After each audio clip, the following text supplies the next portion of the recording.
Tiembla el viento en mi espalda de plumas y soy cántaro, soy agua y me contengo en mi aliento sideral.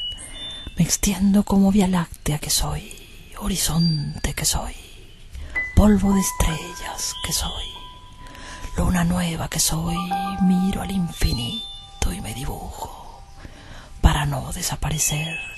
Rozo mi inmensidad contra la tierra, contengo los soles inconmensurables de mis senos, para no perderme en la noche de tus ojos, para no escaparme por los ríos de tu boca, para no hundir mis cabellos en la oscuridad centrífuga. Guardo el soplo de tu memoria y me refugio en mi doble soledad de río antiguo, en la simple orfandad de mis caderas.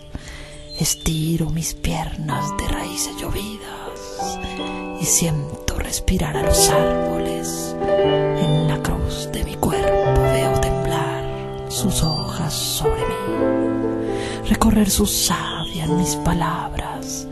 Siento en mí la simiente tibia, el futuro henchido de su fruta prohibida, el beso secreto dicho con miradas, el vuelo herido del urutaú soplado sobre mí, el graznido de mil aves sobre mí, la lucha de la lluvia amaneciendo sobre mi espalda de plumas que tiemblan al sentir la inmensidad de mi desierto, tormentas en mi piel de siesta.